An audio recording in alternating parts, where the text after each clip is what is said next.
So I'm going to talk a bit about the British case study of game worker organizing. But I want to, as many people often start things like this, by talking a bit about history, because I think it's useful to try and place some of this within a historical context.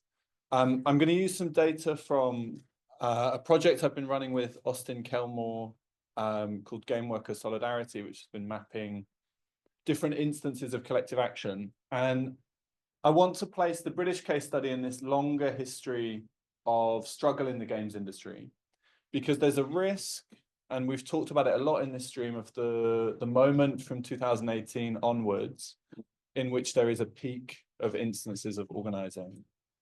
But there is this longer history, which maybe you can see on the slide, of some things happening in the 2000s, in the 90s, in the 1980s. But Austin and I also played a game. We gamified a bit of the Game Worker Solidarity project to try and find the earliest instance of collective action in the video games industry, which I know some of you in the room already know the story of this, so you can't guess.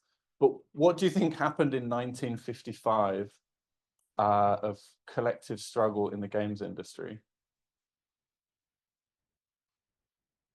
Any guesses? It's a difficult one, right? Because the games industry didn't exist, of course, in the same way. You know, digital games didn't exist. But Nintendo has a much longer history. It was a playing card manufacturer, and a group of workers went on strike in a playing card factory over bad working conditions. So in a way, Austin has won the competition of finding the earliest instance because it precedes the digital games industry. So kind of won the game. But in part, I want to talk about this a little bit, to think that there's always a risk that when struggles become public, when a union is formed, when a vote happens, we can think about that as being the starting point of organizing in an industry. Now, of course, anyone who's been through a union vote, anyone who's studied these sorts of things, know that often the seeds of this begin much, much earlier. I'm not going to claim 1955 for Britain, but there are a number of things that happen over years in Britain that lead us to this moment. You'll have heard this from some of the other presentations and the other case studies, but while I said we shouldn't start in 2018, it's also useful to start in this moment for making sense of the current wave. And this case study is going to talk a bit about what happens when an international movement moves into the national level, and in particular when it moves into the British context of what it means for workers to try and organize in this way. As I introduced at the beginning, Austin and I have been involved in this project to try and map collective action. And you can see a number of countries that are highlighted here, a number of those that we've talked about during this sort of mini stream at the conference.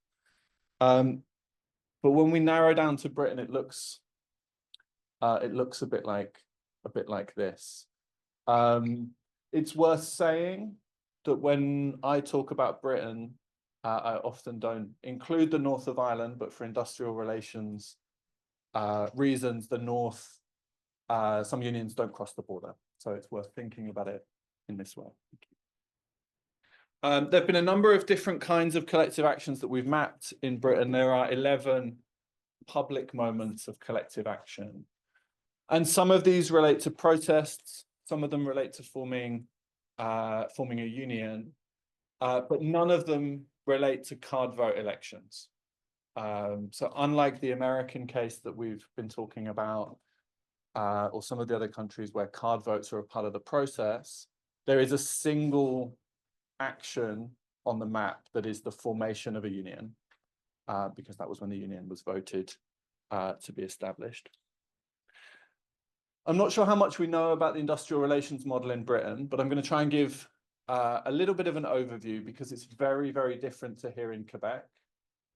It's very different to many of the other case studies that we've talked about. Union membership is an individual choice that workers can make. The employer has no say in this, can't challenge union membership, would join as an individual. And you can essentially join any union that will accept you. Some sectoral unions obviously won't allow you to join if you don't work in that sector, but you can choose to join any union. And there's no reason why the employer has to know that you're a union member. Although some union members, it's pretty obvious that they've joined a union, but there's no reason why you have to tell the employer about this. It can be a kind of secret choice. And in a way, this can shape organizing that for a lot of workers, you can immediately gain union protections. And then you have a period of kind of secret war with the employer of organizing before they know a union is happening. And then it's the worker's discretion to go public about when they're part of a union. And this means there are really, in Britain, 3 choices for unionization for a group of non-union workers. The first is to join an established trade union. We, unlike France and unlike some other cases, have a single union federation in Britain.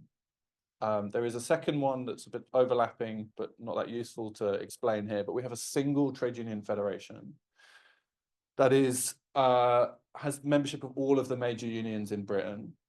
And we talk about this as being TUC affiliated, a kind of mainstream union. There are a number of smaller unions that are not part of the TUC federation. And so people can join an independent union. Often these are less constrained than mainstream unions. They tend to have more of a direct action first approach. And I'll talk a bit more about these elsewhere. Or you can start a new union. It's relatively easy to start a union in Britain. The major barrier is cost. So you have to pay a fee to a government body, and then you have to get a certificate, and this might sound quite strange to other contexts. You have to get a certificate of independence that proves you're not a boss union or a kind of yellow union. And the way to get this is by paying for it. And there's a kind of check on whether or not you're an independent as a union. So it's kind of a check and balance, and it's more about a cost to mean that 2 people probably won't form a union because they'd have to come up with 10,000-15,000 Canadian dollars in order to do this. You know, they'd have to come up with a bunch of money just to pay fees and set things up. And it comes with a number of bureaucratic constraints. For example, reporting accounts every year, verified by an accountant, reporting membership numbers. There's a kind of administrative burden to it that if you are less than 1,000 workers, it's probably not worth it, right? To pay for accountants and these sorts of things. So 3 broad options. It's also worth saying that we have quite a different process for union recognition and collective bargaining in Britain. The closest thing to a card vote that happens in Britain is a process of recognition. And recognition is a process in which you agree with the employer that you are the union for those workers, and then you set a program of collective bargaining. For example, we will meet every month to negotiate, or we will negotiate pay once a year. You set the terms of bargaining, and they're not focused around a union contract.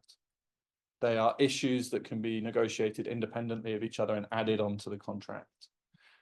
So for example, whether you get a pay rise every year and then negotiating on substantive issues around the work more regularly. There are 2 ways this can happen. One is voluntary recognition. You send a letter to the employer and say, we would like to be the union for these workers.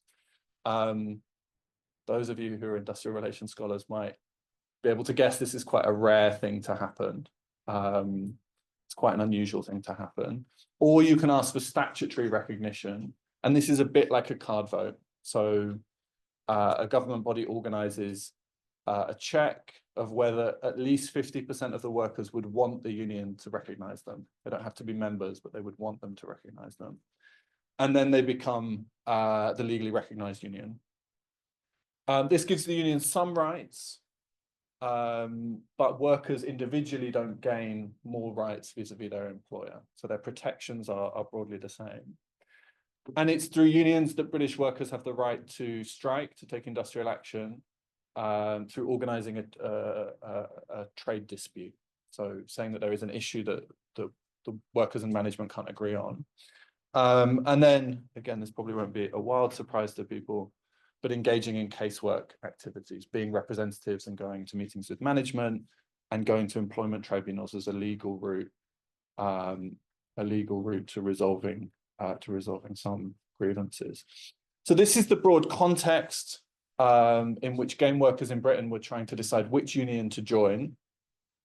As a bit of context, we had one of the game workers come to the conference from Britain who was, in a nice way, patient zero of game worker organizing in Britain, was the first person to start doing this. And I met him very, very early on.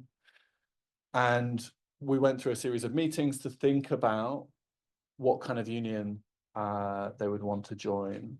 And this was a really interesting, both kind of organizing process, but also research process to figure out in Britain which of these three options workers would want to join, because each of them are about different desires for what you want out of the organizing, needs of those workers who are organizing, and options that are available to them. Ultimately, they joined this union called the IWGB. It's worth perhaps giving a little context to this union. The fact it's called IWGB implies it's IWW affiliated. It's not, although its roots are in the IWW in Britain. And it is in essence a grassroots union, a member-led union that started organizing migrant cleaners and security guards, Uber drivers, Deliveroo couriers, workers who couldn't find their place in the mainstream labor movement. There is, of course, a union for cleaners in Britain. There are unions that could have represented these other workers, but they often felt excluded from those unions, particularly around questions of language or understanding of their work. And so people who left some of these major unions became part of this smaller union. It's not affiliated to the TUC, so it's one of these second options from earlier.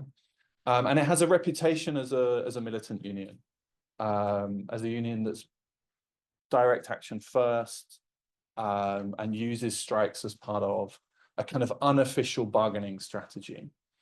It's part of what Manny Ness has talked about in terms of new unionism, a wave of new forms of trade unionism that have some inspiration from forms of anarcho-syndicalism or more syndicalist approaches to union organizing, and has this history of organizing with workers. Gabriela Alberti has done some research on this with cleaners and other kinds of precarious and migrant workers, but workers who were considered unorganizable by other parts of the labor movement for various reasons. And so what I want to do with the remainder of the talk is try to think a little bit about why they chose this union, and what this can tell us about the direction of game worker organizing in Britain. So with Joanna, with Amanda, we've been doing some interviews. I'm going to draw on some of this interview data here because it's worth saying that the game workers are quite confident about their choice, and have had to explain that choice to people relatively frequently early on to kind of explain why they made these choices. So they're quite confident talking about their choices of unionization. But I also want to say something, not because I think the British industrial relations system is the best or anything like this. But one of the things that came up in a lot of the interviews was that game workers would say, well, we're getting all this advice from people in the US who are telling us about how to organize. And as you can see from the quote, hearing people from the US discussing labor issues and the gaming kind of journalism and media ecosystem, coming at it from a US perspective. So talking about the struggle of hard votes, or how difficult it is to unionize at first. And that their response was, well, that's how it works in the US. It doesn't work like that in Britain. Like, we're going to take a different kind of path because we can. But I think it's interesting to think a bit about that in the international context, that what unionizing means is very, very different in different contexts and locations. and that general advice can actually be quite hard, right? To talk about what it means to unionize. Organizing, on the other hand, is much more universal, but unionization is quite different. So as you can see, I mean, they talk specifically about the 3 different routes to unionization, that they had conversations with some of the bigger unions, that they were introduced to the IWGB, and that they ruled out creating their own, in part because of maybe some of the advice I gave some of them, that this is a costly process and it will take away from the organizing that you need to do to form these things, that you'll end up spending a lot of time doing administrative work, which is perhaps not the most exciting part of struggle in the workplace, right? Like necessary, but not very exciting. And as one of the interviewees here says, the reason they chose to go with IWGB was mostly because it allowed us to have an incredible amount of control. A sense that control over where the organizing went and what it looked like was politically important for these workers. As another interviewee said, they courted unions. And I think we can see this in some of the other case studies of saying, come and meet us and lay out your stall. You know, tell us why we should join you. It's a sort of nice way round of how these things sometimes happen, right? To kind of put it on other unions to explain them. And one of them, and some of you who know a bit about Britain might be able to guess which union this is, came to a meeting and pitched as their pitch for why to join the union, not about the workers they organized, not about the experiences they had, but that you could get a discounted price on union dues for 6 months, and that they would take over everything. So don't worry about running the union. We'll do it for you. You know, we'll take a lead. You can sit back. And as they said, as the game workers said, they felt that this would have removed a lot of the control and autonomy they were seeking. In essence, this was the opposite pitch for what they were looking for. What they wanted was, you can design your logo. You can design the propaganda that goes with the union. You can have a say over the structure. You can figure out like what the sector looks like and how you might think about organizing in different places. And instead, this was, you don't have to pay your fees so high at first. And if you recruit other people, you might get a bonus and these sorts of things. It's sort of the opposite pitch, really, of what they wanted. And so going through a number of these experiences led the game workers in 2018 to vote and become an autonomous branch of the IWGB game workers. And I think it's worth just stressing a little bit what this means, that the IWGB has a number of branches, quite different branches, you know, Deliveroo, couriers, cleaners, security guards and receptionist branch in different sectors of the economy that run themselves as branches, elect their own officials, choose what to do with their own money, retain a lot of their own fees, and then come together as a whole union to make collective decisions based on reps in those places. So I think this is similar to the CSN model of autonomous branch structure, but gave these workers what they wanted, to have that structure that they could fill in the way that they saw fit. And in part, this was about an understanding from a union that was used to dealing with unusual circumstances of workers. So I interviewed at the time the general secretary of the union, who argued that he thought they were attracted to IWGB for a couple of reasons. One is because of the structural question I've just said. The IWGB probably has the highest degree of autonomy for branches, both politically and financially. Other unions will take all of the money and maybe give 5% back to a branch. IWGB is very, very different to that. But that also, they came together with a very distinct identity. Game workers like games. You know, game workers are engaged in game culture. But there was a distinct identity to these workers. And they had a clear sense of what they wanted to accomplish. That they were on a path to unionization, and they were watching how it was working for other people elsewhere. And they wanted to be able to take their pre-existing social movement formation, and as the interview says, seamlessly transfer that into a trade union. That's quite an unusual thing to be able to do in Britain, right? To be able to take that unit and reconfigure it. So in my remaining 8 seconds, I wrote a piece with Austin. Austin is the chair of the Game Workers branch in Britain, and again, one of the very, very early members.